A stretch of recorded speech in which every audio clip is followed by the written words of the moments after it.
This is how one of the most inspirational people that I know came into my life. His name is Christian Vazquez. He's my nephew.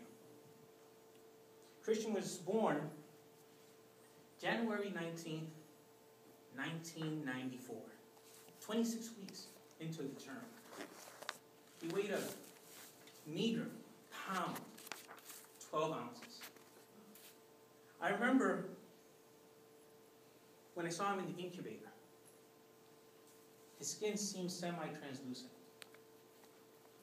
It looked like if he could fit in the palm of my hand. The doctors would later inform us Christian was diagnosed with cerebral palsy, and he would be intellectually challenged for the rest of his life. The future looked bleak, but Christian survived. And he received the nickname Champion. He earned that name. By the age of 12, Christian had been through 15 different operations. Christian is now 18 years old. I'm always amazed how when he enters a room, it lights up. Everyone that gets to know Christian will find out that he has a very special talent. A talent that he's famous for. He loves to ask questions. So much so that I've coined the phrase, trademark pending, what would Christian say? Today I'm going to share with you 3 of his more interesting questions. I can't share them all. We don't have all the time in the world. His first question is, what is your name? Sounds like a simple question on the surface. However, because it's a simple question, we many times will go ahead and answer it quickly, not giving it much thought. And I believe it's the reason why many of us forget the name of the person we just met, and vice versa. For you see that question, what is your name, as you can see, it really is asking, who are you? A name, our name, is really just a label. Who we are is our identity. I'm a husband, a brother, an uncle, a pastor, Toastmaster, a mentor, a life changer. Every time I meet somebody, I hope that I can make an impact on that person's life. What about you? When someone asks you, what's your name? What do you say? How do you identify yourself?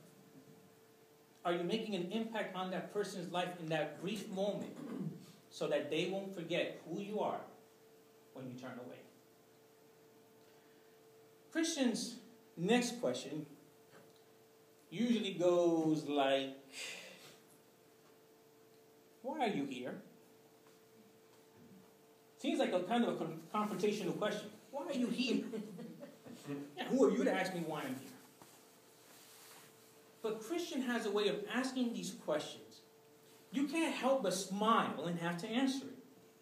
Usually, when he asks me the question, my immediate response is, I'm here to see you. I'm here to see my brother or the family.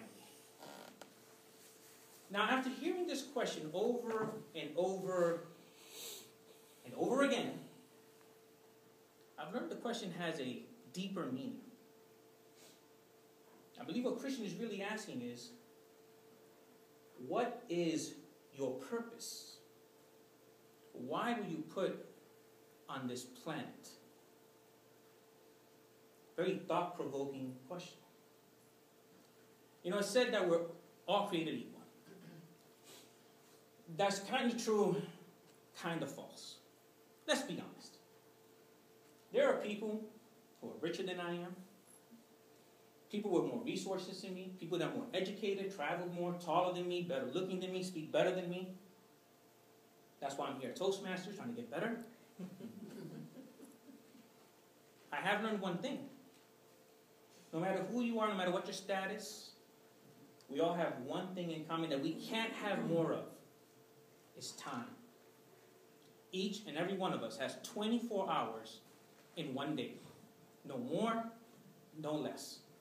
You can't buy more. You can't give it away. So the question is, what are you doing with your 24 hours? Are you making an impact in someone's life? It's amazing what a simple word like, hey, you look good today. I'm glad you're here. How was your day? Glad you're here. These questions, although they sound, these comments, although they sound simple, may have such an impact on that person's life. You and I will not know about it at that moment. But years down the road, who knows what type of effect we'll have on them. What is your purpose? Why were you placed on this earth? Take advantage of the 24 hours that we're all given. You know, it's said that Rome was not built in a day. But I can promise you this. It started in one day. Christians' favorite question is, what are you going to do next? Well, you know, as you see, what are you doing later? What are you doing tomorrow? What are you doing next week? A Christian will always have a watch on. Always. If he doesn't have a watch, he's got a pocket watch or something. He loves looking at it. And again, he's always asking, so what are we doing next? You can literally tell him, okay, we're eating now. What are we doing next? Amazing. Yet, like most of Christians' sayings, it has a deeper meaning, more thought-provoking meaning. What he's asking is, what is your future? What are your future goals? What have you planned for your future? Do you have goals? Do you have dreams? Do you have a bucket list? What kind of legacy are you going to leave for those left behind? See, I believe too many of us, we go through our lives not really thinking about the future. Oh, sure. There will be some that will write their will. They'll leave an inheritance. But for the most part, we really only think about this weekend, next week. Now we're all thinking about Christmas. It's about as far, New Year's, it's about as far as we want to go. But do we think about what is the legacy that I will leave? What will people say about me when I have passed away? How have I affected the lives around me? There's a quote from the Bible that says, where there is no vision, the people perish. I compare that to the illustration. If I were to ask you, throw a dart and try to hit a bullseye, but try to do it blindfolded, you think you'd hit it? Probably not. If I gave you enough times, you may eventually hit it once or twice. Law of averages. That's how many of us are living. We're walking down our path. We're not sure where we're going. Every now and then, we hit paved dirt. I mean, a paved dry street. But usually, we're just wandering. And we really don't have a clear-cut picture of where we want to go. We need to have a vision. We need to have a goal of what we want to do with our lives in order to leave a legacy behind. Finally, you know, there's another idiom that's used out of the mouth of babes. This is just as true as it can be when it comes to Christian. What's your name? You know, who are you? Why are you here? What's your purpose? is your vision? What are you doing later? What is your vision for the future? I hope you remember these questions whenever you find yourself in a position of thinking about where you are in life, especially those moments when you kind of feel a little down. Remember this speech and think to yourself, what would Christian say? Christian will turn 19 in January. He's going to be graduating high school. 2013. That's his graduation.